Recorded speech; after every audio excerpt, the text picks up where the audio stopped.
அண்ணா சூப்பர்லண்ணா. நம்ம OG Pulsar டிசைன்ல 180 CC வந்திருக்கா. இப்போ பர்ஃபார்மன்ஸ் வேணுன்றவங்க இந்த வண்டியை வாங்கிட்டு போயிடலாமே. 2K கிட்ஸ் தானே? ஆமாண்ணா. பல்சர் 180 எப்போ லான்ச் ஆச்சுன்னு தெரியுமாடா தம்பி? இப்போதானே லான்ச் ஆயிருக்கு. ஸோ பல்சரில் 200ன்னு இதே மாதிரி டிசைனில் ஒன்று இருந்துச்சு, அது தெரியுமா? இந்த டிசைன்ல 200 சிசியா? பல்சர் 180 எஃப்னு ஒன்று இருந்துச்சு. அதாவது இப்போ நம்ம பார்க்குறோம்ல 220 அந்த மாதிரி செமி ஃபேரிங்லாம் வச்சு பல்சர் 180 எஃப் அப்படின்னு ஒரு மாடல் இருந்துச்சு. அதாவது உனக்கு தெரியுமா? 180ல செமி ஃபேரிங்கா? என்னண்ணா சொல்றீங்க?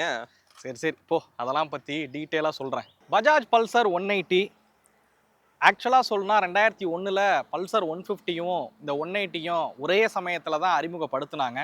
பட் நம்ம 150க்கு கொடுத்த அங்கீகாரத்தை நம்ம 180க்கு நம்ம கொடுக்கல அப்படின்னு தான் வந்து சொல்லணும். பஜாஜுக்கு ஒன்றும் புதுசு கிடையாது, ஒரே டிசைனில் 2-3 இன்ஜின் ஆப்ஷன் கொடுக்குறது நம்ம இப்பயுமே பார்த்துட்டு தானே இருக்கோம். ஸோ இதே மாதிரி பல்சரில் வந்து 125 இருக்குது, 150 இருக்குது, இப்போ 180 லான்ச் பண்ணியிருக்காங்க. என் சீரிஸ் எடுத்துக்கிட்டிங்கனாலும் 125, 160 இருக்குது, 200 இருக்குது. ஸோ ஒரே டிசைனில் பல இன்ஜின் ஆப்ஷன் கொடுக்குறது 2001ல் பல்சர் அறிமுகமானதுலேருந்து பண்ணிட்டு தான் இருக்காங்க. ஸோ 2001ல் பல்சர் 180 அந்த ரவுண்டு ஹெட்லைட்லாம் இருக்கும் பார்த்தீங்களா, அந்த மாடலை வந்து அறிமுகப்படுத்தினாங்க. அதுக்கப்புறம் பல மாற்றங்கள் எப்படி 150 அடைஞ்சிச்சோ அதே மாதிரி இந்த 180யும் பல மாற்றங்கள் வந்து வந்துச்சு அப்படின்னு சொல்லலாம். சரியாக சொல்லணும்னா நான் காலேஜ் முடிச்சுட்டு வெளியில் வந்த சமயம் 2012-13 காலகட்டத்தில் ஃப்ரெண்டு வந்து பல்சர் 180 வந்து வாங்கியிருந்தாரு. அப்போ பல்சர் 180க்கும் 150க்கும் இருக்கிற மாற்றம் எப்படி இருக்கும் அப்படின்னு கேட்டிங்கன்னா, இப்போ நம்ம பல்சர் 150ல அந்த ட்வின் டிஸ்க் பிரேக் பார்க்குறோம்ல, அதாவது அந்த ஸ்பிளிட் சீட்டோட உள்ள மாடல், அந்த மாடல் வந்து 180ல இருக்கும். ஸோ 180 போனீங்கன்னா தான் அந்த ஸ்பிளிட் சீட்டோட இருக்க மாடலை நீங்கள் வாங்க முடியும். 150ல பார்த்தீங்கன்னா ஃப்ளாட் சீட்டு தான் அவங்களால வந்து வாங்க முடியும். இதே 200 போறீங்க அப்படின்னும் போது 220ல இருக்கக்கூடிய எக்ஸாஸை வந்து 200ல வந்து கொடுத்துருப்பாங்க. பட் பார்க்குறதுக்கு 180 மாதிரி தான் அந்த டிசைன் இருக்கும், எக்ஸாஸ் மட்டும் மாறும் அப்படின்னு சொல்லலாம். ஸோ இதுதான் 2012-13ல் இருந்த பல்சர் 180 அண்ட் 220ல இருக்கக்கூடிய வித்தியாசங்கள் அப்படின்னு சொல்லலாம். 200 அண்ட் 220ல இருக்கக்கூடிய வித்தியாசங்கள் அப்படின்னு சொல்லலாம்.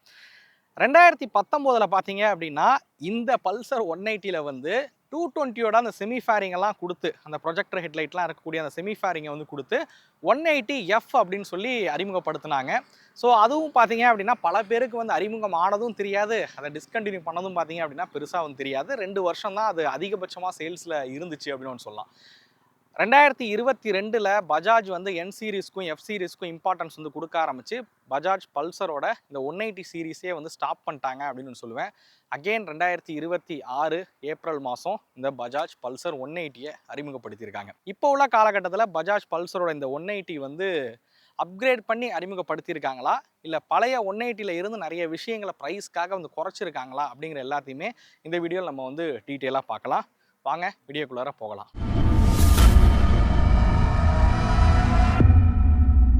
பஜாஜ் பல்சர் 180 ஃபர்ஸ்ட் விலையில இருந்தே ஆரம்பிப்போம். இதோட எக்ஸ்ஷோரூம் காஸ்ட் 1,22,200 விலையில வந்து அறிமுகப்படுத்தியிருக்காங்க.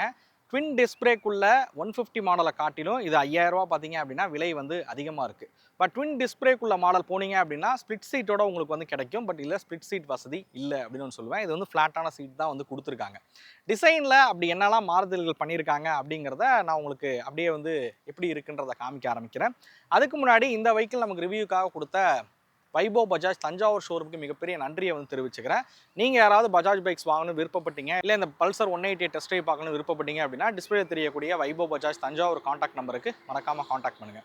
வாங்க இந்த வெஹிக்கிள் டிசைனாக எப்படி இருக்குது அப்படிங்கிறத 1 by 1 பார்க்க ஆரம்பிப்போம். ஓகே வீலர்ஸ், ஃபஸ்ட்டு டிசைன் ஆரம்பிப்போம். இன்னும் எனக்கு தெரிஞ்சு பல்சரில் வந்து 100cc மட்டும்தான் வரல. 100cc ஒரு சீரீஸ் வந்து வச்சுருந்தாங்க, டிஸ்கவர் அப்படின்னு. ஸோ டிஸ்கவரில் 100 இருந்துச்சு, 110 இருந்துச்சு, 125 இருந்துச்சு, 135 இருந்துச்சு, 150 வரைக்கும் பார்த்தீங்கன்னா டிஸ்கவர் வந்து வச்சுருந்தாங்க. பல்சர் பார்த்தீங்கன்னா அந்த 125லேருந்து ஸ்டார்ட் ஆகிற மாதிரி வந்து வச்சுருக்காங்க. எனிவே இப்போ நீங்கள் வந்து ஒரு பல்சர் 150 பார்க்குறீங்க அப்படின்னும் போது அதில் இருந்து நம்ம ஒரு 180க்கு போகலான்னு ஒரு ஐடியா பண்ணீங்க அப்படின்னா என்னென்ன விஷயங்கள் அடிஷ்னலாக கிடைக்கும், அண்ட் அந்த ட்வின் டிஸ்க் பிரேக் உள்ள மாடலில் இருந்து இதில் என்னெல்லாம் கட் பண்ணியிருக்காங்க அப்படிங்கிறத நான் இந்த வீடியோவில் சொல்கிறேன். அப்படியே நம்ம ஹெட்லைட் விஷயத்துக்கு வருவோம். ரீசெண்டாக அந்த எல்இடி ஹெட்லைட்ஸ் வந்து மாற்றுறாங்கல்ல, அதே ஹெட்லைட்ஸ் தான் பார்த்தீங்கன்னா இதில் வந்து கொடுத்துருக்காங்க. மாற்றங்கள் எதுவுமே வந்து கிடையாது, எல்இடி ஹெட்லைட் செட்டப் தான் கொடுத்துருக்காங்க. சைடில் பார்த்தீங்கன்னா அந்த குரோம் ஃபினிஷிங்லாம் இருக்கிற மாதிரி தான் வந்து உருவாக்கியிருக்காங்க. நிறைய பேர் இந்த ஹெட்லைட்டோட நம்ம இந்த பல்சர் 150யோட வீடியோலாம் வந்து பண்ணும்போது இது நிறைய பேருக்கு பிடிக்காம கூட இருந்துச்சு. இது பார்க்குறதுக்கு வந்து டிசைனாக பிடிக்கல, நல்லா இல்லை அப்படின்றது போல விமர்சிச்சிருந்தாங்க. பட் மேபி தனுஷ் பட டைலாக் மாதிரி பார்க்க இந்த வெஹிக்கிள் வந்து பிடிக்கலாம் அப்படின்னு வந்து சொல்லுவேன். ஃப்ரண்ட்டில் ஃபோர்க் பார்த்தீங்கன்னா 37mm இருக்கக்கூடிய டெலஸ்கோபிக் ஃபோர்க் தான் வந்து ஃப்ரண்ட்டில் கொடுத்துருக்காங்க. நீங்கள் பல்சரில் 150ல் ட்வின் டிஸ்க் பிரேக் உள்ள மாடல் போனாலும், அந்த ஸ்ப்ளிட் சீட்டோட உள்ள மாடல் போனாலும், இனிமேல் நான் பல்சர் 150ன்னு சொல்கிறது எல்லாமே நான் வந்து அந்த twin disc brake split seat உள்ள மாடலை தான் வந்து குறிப்பிட போகிறேன். அதை ஞாபகம் வச்சுங்க. ஸோ பல்சர் 150 போனாலும் சரி, இந்த ஃப்ரண்ட்டில் அந்த 37mm ஃபோர்க் தான் வந்து வரும் அப்படின்னு சொல்லுவேன். அப்படியே சைடில் வந்தீங்க அப்படின்னா ஃபியூல் டேங்க்கு. ஸோ ஃபியூல் டேங்க் அதே சேம் 15 லிட்டர் இருக்கக்கூடிய மெட்டல் ஃபியூல் டேங்க் தான் இதுலேயும் வந்து கொடுத்துருக்காங்க. கலர் ஆப்ஷன் பொறுத்த வரைக்கும் 4 விதமான கலர் ஆப்ஷன் பார்த்தீங்க அப்படின்னா கொடுத்துருக்காங்க அப்படின்னு சொல்லலாம். இந்த பல்சரோட பேட்சிங்கும் பார்த்தீங்க அப்படின்னா இந்த கலரை பொறுத்த வரைக்கும் பிளாக்ல இருக்குது. அந்த கோல்டன் கலர்லாம் போனால் அந்த கீழே உள்ள இடம் மட்டும் அந்த கோல்டில் இருக்கிற மாதிரிலாம் பண்ணியிருக்காங்க. அது பார்க்க ரொம்ப நல்லா இருக்குது. அதே மாதிரி இந்த சைடில் இருக்கக்கூடிய ஃபேரிங் நம்ம எல்லாமே 150ல் பார்த்தா சேம் லே அவுட் தான் இதுலேயும் வந்து கொடுத்துருக்காங்க. இந்த சைடில் இருக்க பாக்ஸ் பார்த்தீங்கன்னா அந்த கார்பன் ஃபைபர் டிப் பண்ண மாதிரி ஃபினிஷிங் வந்து பண்ணியிருக்காங்க. பார்க்க நல்லா இருக்குது. ஸோ சைடில் பார்த்தீங்கன்னா கிராஷ் பாராக இருக்கட்டும், அதேமாதிரி இன்ஜின் கீழே பார்த்தீங்க அப்படின்னா உங்களுக்கு இன்ஜின் கவுல் வந்து கொடுத்துருக்காங்க. ஒரு 165mm கிரவுண்ட் கிளியன்ஸ் இருக்கிற வகையில் வந்து உருவாக்கியிருக்காங்க. இந்த கிராஃபிக்ஸ் எல்லாமே வந்து நம்ம 150ல் பார்த்த சேம் கிராஃபிக்ஸ் தான் இதில் வந்து பயன்படுத்தியிருக்காங்க.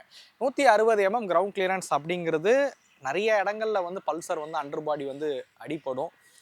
மேபி அதை நம்ம கொஞ்சம் பார்த்து தான் ஓட்டுற மாதிரி இருக்கும். டிரைவில் எங்கேயாவது அடிப்படுதா அப்படிங்கிறத நான் சொல்கிறேன். மோஸ்ட்லி சோலோவாக ஓட்டினீங்கன்னா பிரச்சனை இல்லை.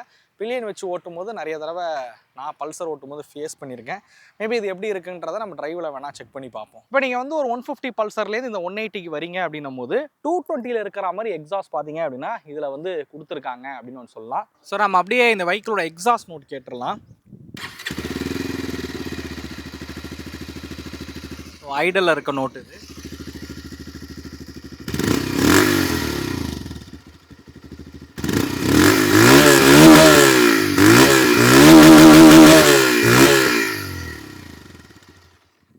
ஸோ எப்படி இருக்குது? ஸோ பஜாஜ் அதுவும் பல்சர் அப்படின்னாலே எக்ஸாஸ்ட் நோட் நிறைய பேருக்கு வந்து பிடிக்கும். நிறைய பேர் அந்த சமயங்களில் அந்த எக்ஸாஸ்ட் நோட்டுக்காகவே வாங்கினவங்கலாம் வந்து இருப்பாங்க அப்படின்னு நான் சொல்லுவேன். எனிவே ஸோ இப்போ பார்த்தீங்க அப்படின்னா 220ல் இருக்கக்கூடிய எக்ஸாஸ்ட்டை வந்து 180ல் வந்து கொடுத்துருக்காங்க. முன்னாடி வந்து 200ல் தான் வந்து கிடைக்கும். பட் இப்போ 180லேயே வந்து 220ல் இருக்க எக்ஸாஸ்ட் வந்து கொடுத்துருக்காங்க. ஸோ டெய்ல் லைட்டாக இருக்கட்டும், இண்டிகேட்டராக இருக்கட்டும், எல்லாமே வந்து எல்இடியில் இருக்கிற மாதிரி தான் வந்து உருவாக்கியிருக்காங்க. எஸ், எல்இடி இண்டிகேட்டர்ஸில் வந்து கொடுக்குறாங்க. கிராப் ரயில் பார்த்தீங்க அப்படின்னா உங்களுக்கு வந்து ஸ்ப்ளிட் பண்ண கிராப் ரயில்ஸ் வந்து கொடுக்குறாங்க. ஸ்ப்ளிட் சீட்டில் தான் யூஸ்வலாக இந்த கிராப் ரயில் இருக்கும். பட் இப்போ 180ல் இந்த ஸ்ப்ளிட் பண்ண கிராப் ரயில்ஸ் பார்த்தீங்க அப்படின்னா இதில் வந்து கொடுத்துருக்காங்க அப்படின்னு ஒன்று சொல்லுவேன். அப்படியே வாங்க இந்த சீட் விஷயத்துக்கு வருவோம். ஸோ சீட்டை பொறுத்த வரைக்கும் உங்களுக்கு சிங்கிள் சீட் தான் கொடுத்துருக்காங்க. குஷனிங் வந்து பெட்டராக இருக்கிற மாதிரி வந்து உருவாக்கியிருக்காங்க. ஹேண்டில் பார் பொறுத்த வரைக்கும் கிளிப் ஆன் ஹேண்டில் பார்ஸ் வந்து கொடுத்துருக்காங்க. ஆஸ் யூஸ்வல் நம்ம பல்சர் 150 எல்லாத்துலையும் பார்க்குற சேம் ஸ்விட்சஸ் தான் இதில் வந்து கொடுத்துருக்காங்க. சீட் ஹைட்டுங்கிறது 790mm, என்னோட ஹைட் வந்து 5.8. ஸோ தாராளமாக என்னோட காலை கீழே வந்து வைக்க முடியுது, எந்திரிச்சு நிற்க கூட முடியுதுன்னு சொல்லுவேன். எனக்கு தெரிஞ்சு ஒரு 5.5லாம் இருந்தாலுமே இந்த சீட் ஹைட் வந்து கம்ஃபர்டபுளாக இருக்கக்கூடிய ஒரு சீட் ஹைட் தான். இதே ஸ்பிட் சீட் கொடுத்தாங்கன்னா இன்னும் கொஞ்சம் சீட் ஹைட்டுங்கிறது கூட இருக்கும். பட் இது நார்மல் சீட்டுங்கிறனால இது வந்து கம்மியாகவே இருக்குது அப்படின்னு சொல்லுவேன். உட்காரக்கூட ரைடிங் போஸ்டர் வந்து பார்க்கலாம். கால் வந்து பின்னாடி தள்ளி தான் நம்ம வந்து வச்சுருக்கோம். ஹேண்டில் பாரும் பார்த்தீங்க அப்படின்னா பிடிக்கிறதுக்கு ரொம்ப கம்ஃபர்டபுளாகவே இருக்குன்னு சொல்லுவேன். ரொம்ப ஸ்போர்ட்டியராக குனிஞ்சு பிடிக்கிற மாதிரி இல்லை, கம்ப்யூட்டர் மாதிரி ரொம்ப ஹைட்டாகவும் இல்லை, ரொம்ப கரெக்டான ஒரு இடத்துல ஹேண்டில் பார் வந்து ப்ளேஸ் பண்ணியிருக்காங்க. கிளிப் ஆன் ஹேண்டில் பார்ஸ் தான் வந்து கொடுத்துருக்காங்க. ஸோ ரொம்ப கம்ஃபர்டபுளாக இருக்குன்னு சொல்லுவேன் உட்காரத்துக்கு. பின்னாடி பில்லியன் வந்து உட்காராங்கனாலும் அவங்களுக்கும் உட்கார அளவுக்கு ஸ்பேஸ் பார்த்தீங்க அப்படின்னா சீட்டில் வந்து கொடுத்துருக்காங்க. பிடிச்சிக்கிறதுக்கும் வசதியாகவே இருக்குது. ஸோ நீங்கள் ஒரு ஃபேமிலி யூஸ்க்கெலாம் யூஸ் பண்ணுறீங்க அப்படின்னும் போது அதுக்குமே கம்ஃபர்டபுளாக இருக்கக்கூடிய ஒரு சீட்டிங் தான் இதில் வந்து கொடுத்துருக்காங்க. அப்படியே கிளஸ்டர் விஷயத்துக்கு வருவோம். ஆஸ் யூஸ்வல் நம்ம 150லாம் பார்த்த சேம் கிளஸ்டர் தான் இதில் வந்து கொடுத்துருக்காங்க. டிஜிட்டலில் இருக்கக்கூடிய ஒரு கிளஸ்டர் கொடுத்துருக்காங்க. ஃபுல்லி டிஜிட்டல் கிளஸ்டராக தான் உருவாக்கியிருக்காங்க. பட் என்னென்னா பகல் நேரங்களில் பார்க்கும்போது பார்த்தீங்க அப்படின்னா இது கொஞ்சம் பிரைட்னஸ் மட்டும் கம்மியாக இருக்குது. சைடில் பார்த்தீங்க அப்படின்னா உங்களுக்கு யூஎஸ்பி போர்ட் வந்து கொடுத்துருக்காங்க. நீங்கள் மொபைல் ஃபோனை வந்து சார்ஜ் பண்ணணும் அப்படின்னும் போது இந்த சைடு வந்து போர்ட் இருக்குது. ஸோ அது மூலிமா உங்களால் மொபைல் ஃபோனை வந்து சார்ஜ் பண்ணிக்கவும் முடியும். ஸோ இந்த ஃபீச்சர்ஸ்லாம் பார்த்தீங்க அப்படின்னா இதில் வந்து கொடுத்துருக்காங்க அப்படின்னு ஒன்று சொல்லலாம். ஸோ வாங்க நம்ம அடுத்து வீல்ஸ், பிரேக்ஸ், சஸ்பென்ஷன் விஷயத்துக்கு வருவோம். வெயிட்டை பொறுத்த வரைக்கும் 156 கிலோங்க. ஸோ அதுவும் ஈஸியாக தான் ஹேண்டில் பண்ண முடியுது. ரொம்ப ஹெவியாக இருக்கிற ஒரு மிஷின் ஃபீல் வந்து கொடுக்கவே இல்லை அப்படின்னு சொல்லுவேன். வெயிட் மேனேஜ்மெண்ட் வந்து பெட்டராக வந்து பண்ணியிருக்காங்க. ஸோ அப்படியே வீல்ஸ், பிரேக், சஸ்பென்ஷன் விஷயத்துக்கு வரலாம். இதோட ஃப்ரண்ட் டெலஸ்கோபிக் சஸ்பென்ஷன் சொல்லியிருந்தேன் 37mm. ரியரில் பார்த்தீங்க அப்படின்னா அந்த நைட்ரா காயில் ஸ்ப்ரிங் சஸ்பென்ஷன் கொடுத்துருக்காங்க. சஸ்பென்ஷன் ஃபீட்பேக் பல்சரை பொறுத்தவரைக்கும் நல்லா இருக்குங்க. எந்த ஒரு குறையும் சொல்ல முடியாது. சிட்டிக்குள்ளே மேடு பள்ளமான பகுதிகளில் ஓட்டினாலும் நல்லா கம்ஃபர்டபுளாக ஓட்டக்கூடிய ஒரு சஸ்பென்ஷன் செட்டப் தான் இதில் வந்து கொடுத்துருப்பாங்க. அதிலலாம் எந்த ஒரு குறையுமே இல்லை. வீல்ஸ் வந்து R17 தான் ஃப்ரண்ட் அண்ட் பேக் கொடுத்துருக்காங்க. ஃப்ரண்ட்டில் 90/90 செக்ஷன், ரியரில் வந்து 120 செக்ஷன் டயர்ஸ் வந்து கொடுத்துருக்காங்க. மேபி ஃப்ரண்ட்டில் ஒரு 100, ரியரில் ஒரு 130 மாதிரி கொடுத்துருந்தாங்க அப்படின்னா இன்னுமே நல்லாயிருக்கும். பட் டயர் ப்ரொஃபைல் எல்லாமே நம்ம அந்த பல்சர் 150 ட்வின் டிஸ்க் பிரேக் உள்ள மாடலில் இருக்கிற மாதிரி தான் இருக்குது. ஃப்ரண்ட்டில் பார்த்தீங்கன்னா 280mm டிஸ்க் பிரேக்கு, ரியரில் 230mm டிஸ்க் பிரேக் கொடுத்துருக்காங்க. ஆனால் சிங்கிள் சேனல் ஏபிஎஸ் தான் இதில் வந்து கொடுத்துருக்காங்க. இப்போ நம்ம 125லேயே டூயல் சேனல் ஏபிஎஸ்லாம் வந்து பார்க்க ஆரம்பிச்சிட்டோம். இது ஒரு 180cc கொண்ட இன்ஜினு, ஒரு டூயல் சேனல் கொடுத்தா தான் என்ன அப்படின்னு தான் எனக்கு பஜாஜை பார்த்து கேட்க தோணுது. 220லேயே கொடுக்கல, இதில் கொடுத்துறவா போகிறாங்க. ஸோ இதில் வந்து சிங்கிள் சேனல் ஏபிஎஸ் தான் வந்து கொடுத்துருக்காங்க. மேபி டூயல் சேனல் கொடுத்துருந்தாங்க அப்படின்னா நல்லா இருந்திருக்கும். டயரையும் கொஞ்சம் அகலமாக கொடுத்துருக்கலாம், டூயல் சேனல் ஏபிஎஸும் இந்த வெஹிக்கிள் வந்து கொடுத்துருக்கலாம். இதெல்லாம் வந்து மிஸ் ஆகுதுன்னு சொல்லுவேன் இந்த வெஹிக்கிளை பொறுத்த வரைக்கும். அடுத்ததாக இதோட இன்ஜின் ஸ்பெக் விஷயத்துக்கு வருவோம். ஸோ இதில் வந்து ஒரு 178.6 cc கொண்ட 4 ஸ்ட்ரோக் ஏர் கூல்டு இன்ஜின் தான் வந்து கொடுத்துருக்காங்க. 17 PS பவரும் 15 Nm ஆஃப் டார்க் வந்து ப்ரொடியூஸ் பண்ணுற வகையில் இந்த இன்ஜினை வந்து உருவாக்கியிருக்காங்க. ஸோ 150யோட கம்பேர் பண்ணும்போது ஒரு 0.5 Nm ஆஃப் டார்க் வந்து அதிகமாகிருக்கு. அதே மாதிரி பவரை பொறுத்த வரைக்கும் ஆல்மோஸ்ட் ஒரு 3 PS பவர் வரைக்கும் இது வந்து இன்க்ரீஸ் ஆகிருக்கு அப்படின்னு ஒன்று சொல்லலாம். எஸ், சிசி கொஞ்சம் அதிகமாக இருக்குல்ல, இது கூட சேஞ்ச் இல்லைனா எப்படி? ஸோ அதே 5 ஸ்பீட் மேனுவல் கியர் பாக்ஸ் தான் இதில் கொடுத்துருக்காங்க. சரி, 5 ஸ்பீட் கியர் பாக்ஸ் கொடுத்துருக்காங்க. கார் ரிவ்யூ பண்ணுறதுனால அந்த மேனுவலும் சேர்ந்து வந்துடுது. ஸோ 5 ஸ்பீட் கியர் பாக்ஸ் பார்த்தீங்க அப்படின்னா இதில் வந்து கொடுத்துருக்காங்க. ஸோ கிளச்சு பார்த்தீங்க அப்படின்னா அந்த அசஸ் ஸ்லிப்பர் கிளச் மாதிரியான ஃபங்க்ஷன்லாம் எதுவுமே வந்து கிடையாது. கொஞ்சம் டைட்டாக இருக்கிற ஃபீல் வந்து இருக்குது. எனிவே நம்ம இதை வந்து ஜஸ்ட்டு ஒரு ஓட்டி பார்ப்போம். 0 to 100 இங்கே கொஞ்சம் காற்று ஹெவியாக அடிக்குது. ட்ரை பண்ணி காட்டுறேன். என்னோட வெயிட் ஆல்மோஸ்ட் 95 kg. என்னோட வெயிட்டுக்கு எவ்வளோ போகுதுங்கிறத நீங்கள் இந்த வீடியோவில் பார்ப்பீங்க. வாங்க இந்த வெஹிக்கிள் ஓட்டுறதுக்கு எப்படி இருக்குது அப்படிங்கிறத பார்ப்போம். ஸோ நம்ம வெஹிக்கிளை ஸ்டார்ட் பண்ணுவோம், ஓட்டி பார்ப்போம். ஹைடலில் எப்படி இருக்குது இன்ஜினோட ரிஃபைன்மெண்ட்டுன்னு பார்த்துடலாம். 4000 RPM வரைக்கும் ரிஃபைண்டாக இருக்குது. அதுக்கப்புறம் தான் அந்த வைப்ரேஷன் வந்து தெரியுது. கிளச் கொஞ்சம் ஹெவியாக இருக்குது. மேபி அதை பஜாஜ் கவனிச்சிருக்கலாம். ஸோ இது கொஞ்சம் மண் இருக்கிற ஏரியா தான் இது. சின்னதாக கார்னர் அப்படி எடுக்கிறேன். ஸோ டயர் மட்டும் இன்னும் கொஞ்சம் வைடராக இருக்கலாம்னு தோணுது. பட் ஃப்ளிக்கபிளாக தான் இருக்குது. நம்ம அப்படியே கொஞ்சம் ஃப்ளிக்கபிலிட்டி செக் பண்ணுவோம். பின்னாடி எதுவும் வண்டி வரலை.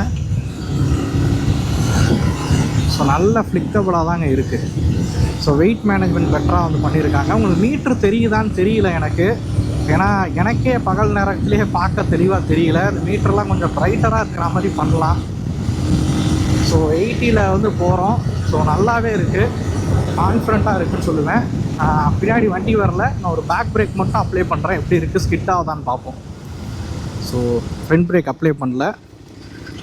ஸோ நான் ஹெவியாக தான் பிரேக்கை வந்து அப்ளை பண்ணுறேன், பேக் பிரேக்கு. பட் வீல் லாக்லாம் வந்து ஆகலைங்க, ஸ்கிட்டுலாம் வந்து ஆகலை. பட் ஸ்லோ டவுன் பண்ணுறதுக்கு அந்த பேக் பிரேக் ஓகே. இதே நீங்கள் ஃப்ரண்ட் பிரேக் சேர்த்து அழுத்துனீங்கன்னா தான் உங்களுக்கு வந்து ஆகும். ஸோ 0 to 100 நம்ம வந்து பார்த்துடலாம்.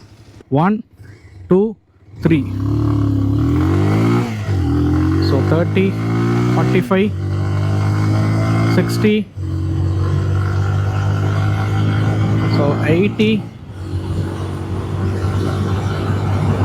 நான் 5 கியர் போட்டேன். ஸோ காற்று ரொம்ப அதிகமாக அடிக்குது. 100.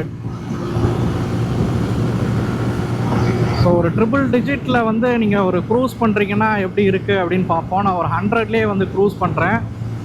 டேங்க்கு கிட்டலாம் வந்து அந்த வைப்ரேஷன் வந்து ஃபீல் ஆகுது. ஸோ டாப் எண்டு தான், அதாவது ஒரு 80க்கு மேலே வந்து அந்த பர்ஃபார்மன்ஸ் கம்மியாக இருக்கிறது தெரியுது. பட் ட்ரிபிள் டிஜிட் நல்லாவே போக முடியுதுங்க. ஒரு 100லேயே க்ரூஸ் பண்ணி நீங்கள் ஒரு லாங்கில் வந்து ஓட்டுறீங்க அப்படின்னாலும் ஓட்ட முடியும். ஸோ ஆக்சுவலாக ஒரு 5500லேருந்து 6000 RPM போகும்போது தான் அந்த வைப்ரேஷன் ஸ்டார்ட் ஆகுது. ஃபுட் ரெஸ்ட்லேயும் டேங்க்கு கிட்டையும். ஹேண்டில்லாம் வந்து இந்த வைப்ரேஷனும் வந்து தெரியல. ஸோ இதை பொறுத்த வரைக்கும் ஸோ ரைடிங் போர்ஷன் ரொம்ப கம்ஃபர்டபுளாக இருக்குது. உட்காந்து ஓட்டுறதுக்கு ரொம்ப கம்ஃபர்டபுளாக இருக்குது அப்படின்னு சொல்கிறேன். சீட்டோட குஷனிங்கும் வந்து பெட்டராக வந்து பண்ணியிருக்காங்க. பிரேக்கிங் பொறுத்த வரைக்கும் நான் ஆல்ரெடி சொல்லிட்டேன் எப்படி இருக்குது அப்படின்றது. வண்டியை ஃப்ளிக்கபிளாக இருக்கிற மாதிரி தான் வந்து உருவாக்கியிருக்காங்க. ஒரு 100லேயே ட்ரிபிள் டிஜிட் க்ரூஸ் பண்ணுறீங்க அப்படின்னாலும் க்ரூஸ் பண்ண முடியும். பட் ஒரு விஷயம் ஞாபகம் வச்சுங்க, இது வந்து ஏர் கூல்டு இன்ஜின் தான். அங்கங்கே பிரேக் எடுத்து தான் வந்து போகிற மாதிரி இருக்கும். ஸோ ஒரு அஃபோர்டபுள் ப்ரைஸ் ரேஞ்சில் வந்து பார்க்குறீங்க, ஒரு லாங் ரைடு ஒரு 90-100ல் க்ரூஸ் பண்ணுறதுக்கு தகுந்த மாதிரியான வண்டியாக வந்து இருக்கணும். அதே சமயத்தில் ஏர் கூல்டாக இருந்தாலும் பரவாயில்ல, மைலேஜ் வந்து ஒரு டீசெண்டாக ஒரு ஹைவேல ஒரு 40-45 கொடுத்தா நல்லாயிருக்கும்னு நினச்சிங்கன்னா இந்த வண்டியை வந்து நீங்கள் ட்ரை பண்ணலாம் அப்படின்னு சொல்லுவேன். லோவர் ரேஞ்ச் மிட் ரேஞ்ச் ரொம்ப நல்லா பண்ணியிருக்காங்க. சிட்டிக்குள்ளே ஓட்டுறதுக்கு ரொம்ப கம்ஃபர்டபுளாகவே இருக்குது. ஹைவேன்னு வரும்போது அந்த 90 அந்த ரேஞ்சை தாண்டும் போது தான் வந்து பர்ஃபார்மன்ஸ் கம்மியாக இருக்கிறது ஃபீல் ஆகுது. மித்தபடி சஸ்பென்ஷனாக இருக்கட்டும், பிரேக்கிங்காக இருக்கட்டும், எல்லாமே ஓகே. டூயல் சேனல் ஏபிஎஸ் கொடுத்துருந்தா இன்னும் நல்லா இருந்திருக்கும். ஏன்னா இவ்வளோ சிசி இருக்கிற வண்டி நம்ம கொஞ்சம் ஸ்பீடாகவும் வந்து போவோம். அப்போ டூயல் சேனல்ன்றது இன்னும் கொஞ்சம் யூஸ் ஆகிற ஒரு ஃபீச்சராக இருக்கும். ஸோ அதுவும் கொடுத்துருந்தாங்கன்னா நல்லாயிருக்கும் அப்படின்னு சொல்லுவேன் இந்த பைக்கில் பொறுத்த வரைக்கும். ஸோ நான் சொன்னது தான், அஃபோர்டபுள் ப்ரைஸ் ரேஞ்சில் கொஞ்சம் சிசி அதிகமாக உள்ள வண்டி பார்க்குறீங்கன்னா இந்த வண்டியை நீங்கள் டெஸ்ட் ட்ரைவ் வந்து பண்ணி பாருங்கள், உங்களுக்கு பிடிக்கும்னு நினைக்கிறேன். ஸோ சஸ்பென்ஷன் இங்கே காட்டுறேன் எப்படி இருக்குன்னு பாருங்கள். ஸோ சாஃப்ட்வேர் சஸ்பென்ஷன் தான், பட் ஹைவேல ஓட்டுறதுக்கும் ஓகே. ரொம்ப கார்னர்லாம் எடுக்க மாட்டீங்க கொள்ள மாட்டிங்கன்னா இந்த சஸ்பென்ஷனே போதுமான அளவில் இருக்குதுன்னு சொல்லுவேன். ஆக்சுவலாக கிளச்சு கொஞ்சம் ஹெவியாக எனக்கு ஃபீல் ஆகுது. ஸோ இந்த இடம்லாம் வலிக்கிற மாதிரி இருக்குது. ஸோ கிளச்சை கொஞ்சம் பல்சர் கவனிக்கணும். ஸோ அதிக சிசி போகும்போது அசஸ் ஸ்லிப்பர் கிளச்லாம் இருக்கிற மாதிரியே பண்ணிட்டா பெட்டர்னு நினைக்கிறேன். ஸோ இதில் ஸ்லிப்பர் கிளச்லாம் கிடையாது. அதேமாதிரி சடனாக கியர்லாம் குறைச்சிங்கன்னா வீல் வந்து லாக் ஆகிற பிரச்சனையும் இதில் இருக்குது. ஸோ பஜாஜ் பல்சர் 180 நீங்கள் வாங்கலான்னு இருக்கீங்க அப்படின்னா என்ன ரீசனுக்காக இந்த வெஹிக்கிளை வந்து வாங்கலாம், என்னென்ன ரீசனுக்காக இதை அவாய்ட் பண்ணலாம் அப்படிங்கிறத பார்ப்போம். எனக்கு பிடிச்ச விஷயங்களையும் நான் சொல்கிறேன். ஃபர்ஸ்ட் ஆஃப் ஆல், இந்த ஓஜி பல்சரில் ஒரு பர்ஃபார்மன்ஸ் ரிலேட்டடாக வேணும்னு நினைக்கிறீங்க அப்படின்னா இந்த பர்ஃபார்மன்ஸ் வந்து பழசை, அதாவது 150 காட்டிலும் இது பெட்டராக இருக்குது அப்படின்னு நான் சொல்லுவேன். ஸோ இனிஷியல் டார்க் எல்லாம் வந்து பெட்டராக இருக்கிற மாதிரி வந்து பண்ணியிருக்காங்க. ரெண்டாவதாக பார்த்தீங்க அப்படின்னா சீட்டிங் கம்ஃபர்ட் பெட்டராக இருக்குது, சஸ்பென்ஷன் ரொம்ப நல்லா பண்ணியிருக்காங்க. ஸோ அதுவுமே வந்து நல்ல கம்ஃபர்டபுளான ஒரு சஸ்பென்ஷன் ஃபீட்பேக் வந்து இருக்குது. மூணாவதாக சர்டன் ஆர்பிஎம் வரைக்கும் இந்த இன்ஜினோட ரிஃபைன்மெண்ட் லெவல் வந்து பெட்டராக வந்து பண்ணியிருக்காங்க. நீங்கள் சிட்டிக்குள்ளெலாம் ஓட்டுறீங்க அப்படின்னும் போது அந்த ரிஃபைன்மெண்ட் வந்து பெட்டராக இருக்குது. 180 சிசியாக இருந்தாலும் ஒரு 40 இல்லை ஒரு 45க்கு வரைக்கும் மைலேஜ் கொடுக்கக்கூடிய ஒரு இன்ஜின் அப்படின்னு ஒன்று சொல்லுவேன். ஸோ ஒரு 90 கிலோமீட்டர் ஸ்பீடில் ஹைவேல க்ரூஸ் பண்ணுறீங்க அப்படின்னும் போது ஓகே, இந்த கொடுக்கக்கூடிய மைலேஜும் இதில் இருக்கக்கூடிய பர்ஃபார்மன்ஸும் போதுமான அளவில் இருக்குது அப்படின்னு ஒன்று சொல்லுவேன். நான் மைனஸாக பார்த்த விஷயங்கள் என்னென்னு கேட்டிங்க அப்படின்னா, ஒரு 5000 ஆர்பிஎம்க்கு அப்புறம் பார்த்தீங்க அப்படின்னா வெஹிக்கிளில் வைப்ரேஷன் அப்படிங்கிறது ஸ்டார்ட் ஆக ஆரம்பிச்சிருது. மேபி கொஞ்சம் டாப் அண்ட்லேயும் இதை கொஞ்சம் ரிஃபைண்டாக இருக்கிற மாதிரி வந்து உருவாக்கியிருந்தாங்கன்னா நல்லாயிருக்கும். அதே மாதிரி இது ஏர் கூல்டு இன்ஜின் தான். 180 சிசியாக இருந்தாலும் ஏர் கூல்டு இன்ஜின் தான் கொடுத்துருக்காங்க. மேபி இந்த சம்மர் டைம்லாம் நீங்கள் ஓட்டும் போது இன்ஜின் டெம்பரேச்சருங்கிறது கொஞ்சம் அதிகமாக வந்து தெரியலாம். அதே மாதிரி டாப் அண்ட் பர்ஃபார்மன்ஸ்லாம் பார்த்தீங்க அப்படின்னா ரொம்ப பெரிய அளவுக்கு இல்லை. ஸோ கொஞ்சம் கம்மியாக தான் வந்து இருக்குது அப்படின்னு சொல்லுவேன். நீங்கள் வந்து ஒரு 200 சிசி கூடயோ இல்லை 220 சிசி கூடயோலாம் இந்த வண்டியை வந்து கம்பேர் பண்ணாதீங்க. நீங்கள் ஒரு வேளை ஒரு 160 சிசி வெஹிக்கிள் வந்து பார்க்குறீங்கன்னு வச்சுப்போம், ஒரு N160 பார்க்குறீங்க, இல்லை அப்பாச்சி 160 வந்து பார்க்குறீங்க, இந்த மாதிரி ஒரு 160 சிசி கேட்டகரியில் ஏதோ ஒரு வெஹிக்கிள் வந்து பார்க்குறீங்க அப்படின்னும் போது அது 150யோட கொஞ்சம் பெட்டரான பர்ஃபார்மன்ஸ் வந்து இருக்கும். அது மாதிரி இதை நீங்கள் வந்து எடுத்துக்கலாம் அப்படின்னு சொல்லுவேன். ஒரு 160 சிசியில் கேட்டகரியில் வெஹிக்கிள் பார்க்குறீங்கன்னா இந்த வண்டியை நீங்கள் வந்து கண்டிப்பாக வந்து சேர்த்து பார்க்கலாம். அந்த வெஹிக்கிள் கொடுக்கக்கூடிய அந்த மைலேஜும் கொடுக்குது, அதே சமயத்தில் பர்ஃபார்மன்ஸும் பெட்டராக இருக்குது அப்படின்னு சொல்லுவேன். மெயினாக இந்த ப்ரைஸ் பாயிண்ட்டுக்கு இவங்க டூயல் சேனல் ஏபிஎஸ் கண்டிப்பாக வந்து கொடுத்துருந்துருக்கலாம். டயரோட சைஸ் இன்னும் கொஞ்சம் பெருசாக இருக்கிற மாதிரி வந்து பண்ணியிருக்கலாம். ஸ்ப்ளிட் சீட் ஆப்ஷனும் கொடுத்துருந்தாங்க அப்படின்னா டிசைனாக பார்க்க நல்லாயிருக்கும் அப்படின்னு ஒன்று சொல்லுவேன். பழைய பல்சர்லேருந்து இது வந்து அப்கிரேடான்னு கேட்டிங்கன்னா பழைய 180 அவங்க ஸ்டாப் பண்ணும்போது இருந்த 180யோட பார்க்கும்போது இதில் நிறைய டவுன்கிரேடாக தான் எனக்கு வந்து படுது அப்படின்னு ஒன்று சொல்லுவேன். ஸோ இன்னும் ஒரு சில விஷயங்களை மாற்றிருந்தாங்கன்னா நல்லாயிருக்கும். ஒரு 10x10 நேவிகேஷனாக இருக்கக்கூடிய ஒரு கனெக்டிவிட்டி ஃபங்க்ஷன் இருக்கக்கூடிய கிளஸ்டர் வந்து கொடுத்துருக்கலாம். இதெல்லாம் இந்த வெஹிக்கிளில் பார்த்தீங்க அப்படின்னா நான் நெகட்டிவாக பார்த்த விஷயங்கள் அப்படின்னு சொல்லுவேன். எனிவே இந்த வீடியோ உங்களுக்கு பிடிச்சிருக்கும் அப்படிங்கிறத நம்புகிறேன். இந்த வீடியோ பற்றின கருத்துக்களை மறக்காமல் கமெண்ட் பண்ணுங்கள். அடுத்த வீடியோவில் சந்திக்கும் முறை தமிழ் வீல்ஸ் மணிகண்டன். நன்றி, வணக்கம்.